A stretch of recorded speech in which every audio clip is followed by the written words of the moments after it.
Hello everyone and welcome to the presentation of our paper Cherry Picking from Spaghetti, Multi-Range Filtering of Event Logs. My name is Maxim Vidgof and I'm going to present you our research. Process mining is a technique that allows us to generate process models from event logs. Now with this picture in our minds, we tried to apply process mining on real-life processes. However, real-life processes may be very complex or not very structured, and so we can often end up having models like this. These are the so-called spaghetti models. It is virtually impossible to read and understand them, and they are of absolutely no value for us. Now, we may want to reduce the complexity of these models to be able to use them, and for that, we can use filtering. However, all existing filtering techniques treat frequency as the ultimate measure of importance. We claim, however, that it is sometimes the infrequent behavior that is important for us. Let me give you an example. This is a very simple complaint handling process. It starts when a company receives a complaint from a customer, then the automated reply is sent, the solution is discussed, and so on, and a new solution is proposed to the customer. Now, in case the customer responds positively to the proposed solution, the solution is executed, the complaint is addressed, and everybody is happy. If the customer is not satisfied with the solution, however, we should evaluate acceptable alternatives. If they exist, we go back in a loop and discuss and propose the solution again. If there are no alternative solutions possible, we go to court, the complaint is not addressed, and this is, of course, something that can cost lots of resources, time, and money to the company. This is something the company may want to avoid. Now, if our process runs smoothly, then the latter case when we go to court and complaint is not addressed is rather rare. So if we take the event log of such a process and apply process mining on it with some common frequency-based filtering, it is very probable that we will see a picture like this when we see only the sunny day scenario and we don't see the possibility of us going to court and spending lots of companies' resources at all. Now, some tools allow us to concentrate on specific variants and take a look at them. But then, if we take a look at some precise variants, we lose the overall picture. Here, for example, we completely lose the information about the sunny case scenario, only focusing on the rainy day scenario now. Now, if we look at these infrequent variants one by one, we will then have to merge the resulting models manually to create an overall understanding. Now, you may ask a question. Is there a compromise? Can we have process models less complex than the spaghetti models, still without losing the important information? Can we just pick the behavior we want to have in our model from the spaghetti? And before you started watching this presentation, the answer was no. But now, let us introduce you the multi-range filtering. Our novel technique allows you to reduce model complexity so that you don't have spaghetti models anymore, and at the same time, you can keep the behavior that is important to you so you don't lose any information. Now, how did we do that? And before I tell you, let us formalize the requirements for our filtering technique. So first, we want to be able to select the variants that we want to keep in our process model. Second, we of course want to be able to select the activities. And third, we want to be able to do this on multiple ranges. Here is the overview of our technique. We introduce a filter that takes event log and user-specified multi-range as input, producing a filtered event log, which can then be used for process mining and producing simplified process model. Now, what is this user-specified multi-range? A multi-range is a set of frequency intervals in this form where an interval from 0 to 0 means the least frequent behavior, the interval from 1 to 1 means the most frequent behavior, and the interval from 0 to 1 means all possible behavior. Now, our filter actually consists of two filters, the variance filter and the activities filter. Both filters are optional, so you can use either one of them or both, but if you use both, it's very important then the variance filter is applied first and then the activities filter is applied on its result. Let us take a closer look at our implementation. What is done first is that the ranges specified by user are checked. These ranges, as we said, represent frequencies expressed as sets of intervals, and these ranges can be applied to both variance and the activities. Now, the intervals in these ranges have two important features. The first one is that a minimum of an interval is smaller or equal than the maximum. So you can have an interval from, say, 0 to 1 or 0 to 0, but you cannot have an interval from 1 to 0. And the second feature is that these intervals do not intersect. Let me illustrate it with an example. If you have two intervals like that, from 0 to 0,1 and from 0,2 to 0,5, these two are completely disjoint intervals, and such intervals are allowed. You can also have intervals that share boundaries. The first interval ends with 0,3 and the second interval starts right after it with 0,3. Now, what is not allowed is having intersecting intervals. So if the first interval, for example, starts from 0 and goes to 0,2, and the second one starts at 0,1 and goes to 0,3, then we have a fragment from 0,1 to 0,2 that is a part of both intervals. This is not allowed. If user specifies such a range and gives it to our filter, the range check will return an error and the filter won't work further. What comes next is the variance filter. It takes the event log and the variance ranges as an input and produces a new event log, which is essentially a subset of the initial log as a result. How is it done? So first, the traces in the log are grouped by a variance, because we filter variance here, not traces. Second, the variants are sorted by frequencies in ascending order, which gives us an ordered list from least frequent to the most frequent variants. And third, the ranges are applied on this ordered list. So if we have ranges like this, these darker areas on our scale from 0 to 1 are our ranges, we just apply them on the sorted variance list. And obviously, we take the variants that are inside of the ranges and leave out the variants that are outside of them. Next, the activities filter is used. It takes the event logs from the variance filter and the activity ranges as an input and produces the new event log that is the output of the entire algorithm. Now, how is it done? It is slightly more simple than the variance filter because first we need to calculate the activity frequency. Now, we say that the activity frequency is the number of traces that contain this activity. In this example, we have a variant ABC with 10 traces and a variant AD with 5 traces. In this event log, the activity frequency of the activity A is 15, the sum of 10 and 5. The next thing we do, we sort activities by frequencies in ascending order, pretty much the same as we did with the variance.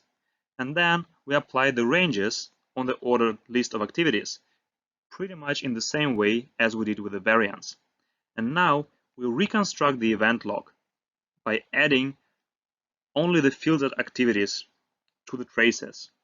So if we, for example, decide to only take the most frequent activity and the least frequent one, so the activity A, with activity frequency of 15 and the activity D with frequency of 5, our new log will contain these two variants. It will contain 10 traces with only A, because A is in the field of activities and B and C are not, and it will contain the variant AD without changes because both A and D are in the fields of activities. In order to see how our multi-range filter actually performs, first we generated an artificial log based on our running example. So here we say that we have two XOR joins, and in both of them we split with 80-20. So in 80% of the cases we get the positive response, and in 20% of the cases we get the negative response, and then also alternative solution exists in 80% of the cases, and only in 20% no alternative solution exists. So when we generate such a log with 1,000 traces, we see in the table on the right that the sunny day scenario, where the process is just straightforward, we execute the first solution proposed to the customer, occurs more than 800 times, whereas the rainy day scenario, when we receive a negative response and there are no alternative solution, is only occurring 30 times. Now, for better readability, we also introduce labels, because these activities and events have long names, so we use labels instead of them, and these labels can be seen in the table on the left. Now, as we have the artificial log, we want to apply our multi-range filter on it. So we set this variance range to filter the 15% least frequent variance and 10% most frequent variance. And we don't want to use activities filter, so we just set the range to all activities. And the model that we get looks like this. So when we apply some process mining on the resulting log, the model will look like this. This model looks totally similar to the process that we had above, but what is important that if we look closer at the filtered log, we will see that it contains the most frequent traces, like our sunny case scenario, and also the least frequent ones, like this A, B, C, D, E, I, J, and so on, which actually only occurred 2 times in the entire log, but not the traces with a medium frequency. With this, we addressed our first requirement to be able to slice the log, to be able to filter variance, and the third requirements to be able to do this on multiple ranges. We also may want to apply our activities filter on this artificial log. So let's keep the variance ranges as they are, but also apply activities ranges when we filter 30% least frequent activities and also 20% of activities with medium frequency, but not the most frequent ones. This will give us a process model like this, and we can see here that we have the 30% least frequent activities like K and L in our model, and also some activities with medium frequencies, but not the most frequent ones. With this, we addressed the second requirement, saying that our technique should allow us to filter activities. Of course, we also can use our filtering technique on the real-life event logs. Here we tried it on the famous sepsis cases event log that has more than 1,000 traces and 15,000 events. Now, with only 1,000 traces, it has 846 variants, 784 of them having only a single conforming trace. Moreover, the most frequent variance includes only 35 cases. So in this case, we cannot really talk about frequent or infrequent variance. This is why we now deactivate the variance filter by setting the ranges to basically all behavior. We can use the activities filter, filtering 25% least frequent activities and just one activity with medium frequency. And this is the model that we get. We have this ER registration and then all possible cases of releases like release B, release C, and so on. And what is notable here is that we cannot generate this model with any other existing process mining tool. We either can have spaghetti models having these infrequent releases along with some frequent activities, or we can have the frequent activities without these different kinds of releases that are important to us. So let me summarize it. So process mining allows users to turn event logs into process models. But real-life logs often show complex behavior with high variability, which results in spaghetti models that are impossible to read and understand. We can reduce the complexity of these models with filtering, which reduces the number of traces or activities in the resulting event log and in the resulting model. However, users have very little control on what information stays in the model after this filtering, as most tools treat frequency as the ultimate measure of importance. We claim, however, that a process can contain activities that are still very important despite their infrequency.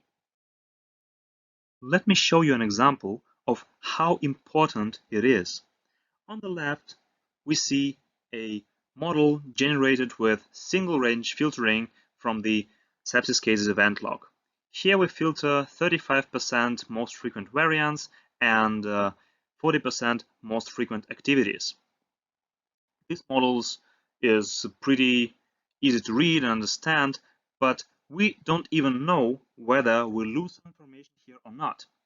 Actually, we do lose, because if we look on the right side on the multi-range filtering, we see that by adding just a single interval, actually just a single activity to our activity ranges, here at 0, 3, we get a new activity in our model, namely return ER, meaning that the patient returned to the hospital.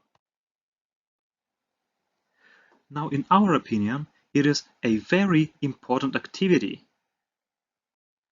that, despite its infrequency, definitely deserves our attention. We definitely want to analyze why the patient would return to the hospital after he or she had been released. And again, this model and this information is impossible to achieve with any other existing process mining tool apart from using our multi-range filtering technique. So our technique fills the gap that other techniques cannot fill. It allows the users to set multiple frequency ranges, and with these ranges to filter both variants and activities, which allows us to consider previously disregarded behavior. This can be very beneficial in cases like monitoring safety critical processes or controlling for possible fraudulent behavior, because our filtering technique does not leave out information about potentially harmful cases, even if these harmful cases are infrequent. To conclude, we introduced a novel filtering technique that allows sacrificing neither infrequent variants nor infrequent activities. The result of our filtering can be input to any process mining algorithm. We tested our technique on both a syntactic and a real-life event log, and we have seen that our filtering technique allows us to obtain new insights which were hardly possible with any other existing process mining tool.